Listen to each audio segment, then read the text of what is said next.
welcome to the Disney on a Budget series. In these videos, what I do is I break down the cost of a Disney vacation, because if you have tried to plan your own Disney vacation, you probably realize that there is not one easy answer to the question of how much does a Disney vacation cost. So the purpose of these videos is to really try to help you get information by looking at example Disney vacations to give you an idea of how much you should save in order for you to have your own Disney vacation.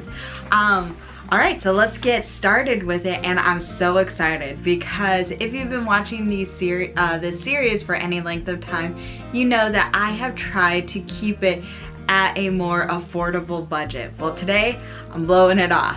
I'm going to have a little bit of fun with it. So what we're going to do is we are going to have a $10,000 Disney World budget, right? $10,000 vacation, if only, right? $10,000 Disney World vacation, and this is going to be for a family of 4. So we are basing this off of, or I'm basing my research on my sister-in-law's family. It includes her and her husband, and then my 12-year-old niece and 9-year-old nephew. So if you've been doing your own research, you know that 12-year-old counts as an adult now. For tickets and for dining plans. So that's a little bit rough, but $10,000 budget. So let's get into it.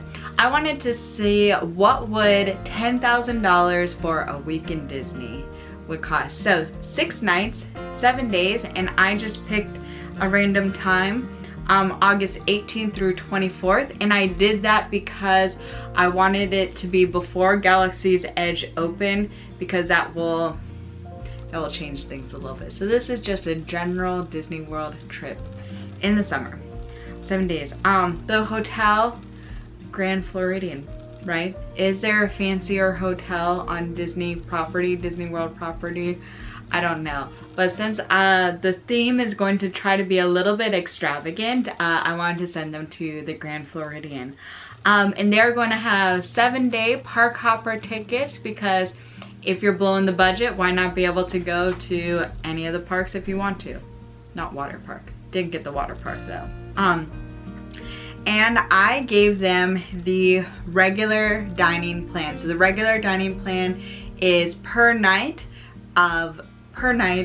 each person will get a table service, a quick service, and 2 snacks, which seems like plenty of food.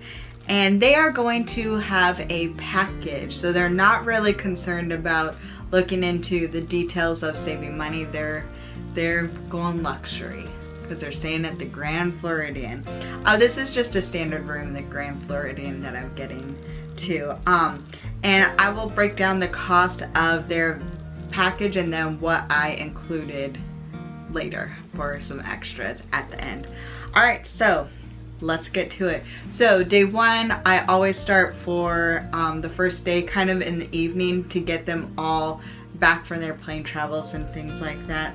And since they are staying at the Grand Floridian, I thought, why not start by enjoying it and having dinner at 1900 Park Fare, which is a table service restaurant in the Grand Floridian. You can meet the stepsisters, which are so funny, so I thought it would be just a great way to start them off. Then the second day is going to be where I really splurged. I am going to get them a VIP tour guide. If I had $10,000 and specifically for that family, I think that would be such a cool experience. There are tons of ways to add extra to your Disney vacations if you can. There are dessert parties, you could go more signature dining, you can do like fireworks boats, you could do tours. There's so many things. But what I thought would be really cool for this trip is to do a VIP tour guide. And the point of the tour guide is I thought that their goal would be to visit all the main attractions at all 4 of the parks there. And I chose it on the first day because I figured if they get to do the main attractions on that first day, then maybe there won't be so much pressure to do them again later on because I already enjoyed it. So there are lots of details about doing VIP tour guides, and I feel like WDW Prep School, we'll link the website down below, gave some really good information about that, including the cost and all those. So if you want to find out more details, check below, please. But the cost for 7 hours would be $3,000 for that group. So crazy, but once again, this is kind of like a once-in-a-lifetime trip, and I figured if I was having a once-in-a-lifetime trip, I really want to try that experience for that VIP tour guide.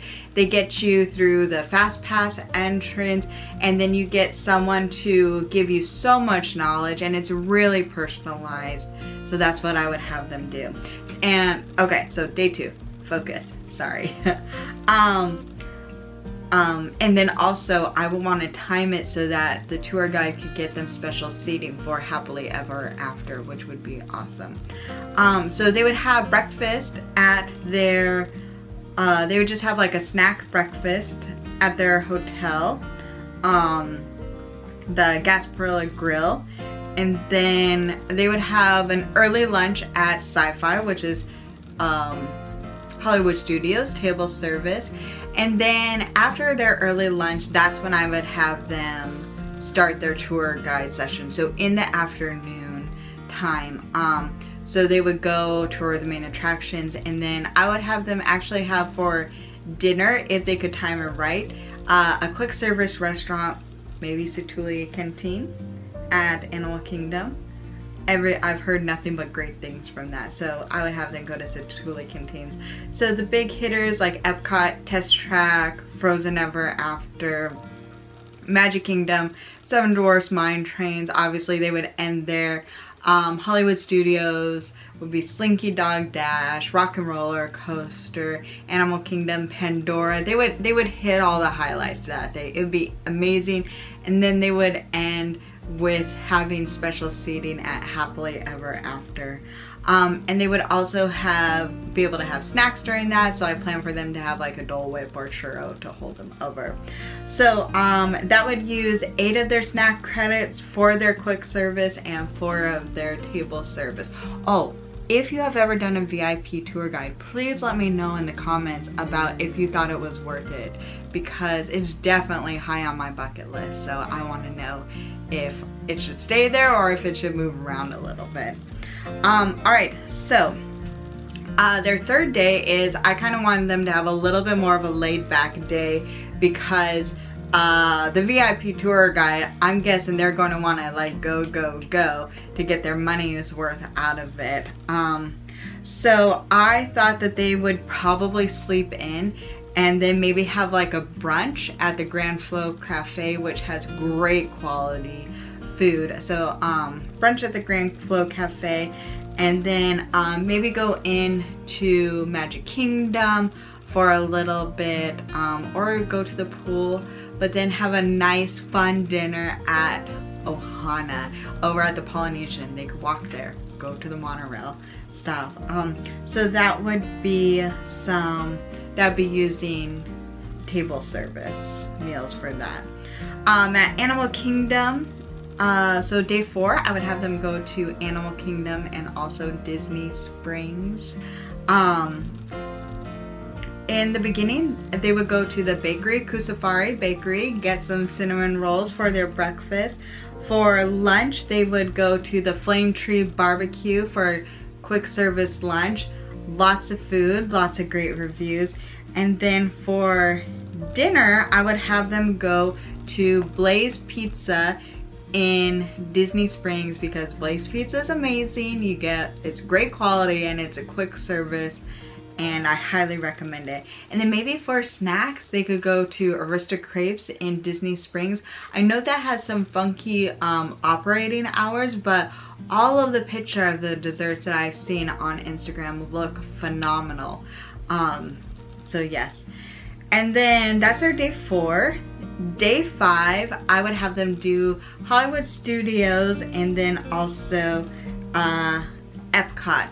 So they would have another just snacky breakfast in their hotel at the Gasparilla Grill. And then for lunch, they could do 50s prime time, which is so much fun. A lot of food, a lot of food, really comfort food. And then when they head over to Epcot for park hopping, I would recommend, it is a quick service restaurant, Katsura Grill. We went there on our last trip and it was so good. And I love the little eating area in the Japan Pavilion. So it's like outdoor eating area, but it can be so peaceful, like near the little koi pond waterfall area. I don't know if there's actually koi in it or whatever, but it's backed up in the corner. You could do great pizza watching. I highly recommend Katsura Grill. And then snacks, they could do the boulangerie. They could go over into the Norway bakery, Kringla, I believe it's called. Yes. All right, and so day 6, I would have them go to Magic Kingdom, just have all day at Magic Kingdom. For breakfast, they could have snacks at Sleepy Hollow, at like the waffles. For lunch, I would have them use a quick service at Be Our Guest, because if you can go and see that castle, you definitely should. And for dinner, I would actually have them take the boat over to Wilderness Lodge and try Storybook Dining.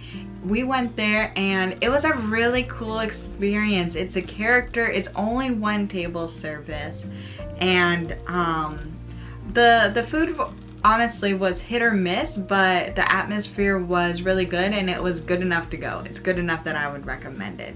So I would have them go to Storybook Dining. And then for snacks, Dole Whips and churros all day. That's day 6. Day 7, I would have them enjoy a little bit more of the hotel. This is the day where they would fly out. So maybe spend another morning at Magic Kingdom, because personally, from my experience when we stayed at the Polynesian a couple of years ago, I just really wanted to go to the Magic Kingdom as often as possible because it's so easy. Like when it's so easy to pop over there, it just makes me want to go more. So I would have them use up their snack credit for Gaston's to get those giant cinnamon rolls, which just sounds so delicious. Yeah, and that would basically be how they would use their food credits. So let me break down the cost. So the package that they would get, which would be the standard room at the Grand Floridian for 6 nights and 7 days, including 7-day park hoppers and the regular dining plan. So all of that would be $6,875.55. Honestly, I kind of thought it would be a little bit more than that, but when I looked it up, that's what it was. Yeah, still expensive, but not bad. So $10,000 budget, and I chose to do the $3,000 VIP tour because like I said, I just feel like it's a bucket list item that they could do. And so that the grand total would then be $9,875.55. So they would have a little bit of wiggle room, not much, but a little bit of wiggle room if they wanted to do that. Yeah, so have you ever taken like a really luxury or one-of-a-kind, once-in-a-lifetime vacation? I would really like to hear about how you, like what items that you splurged in.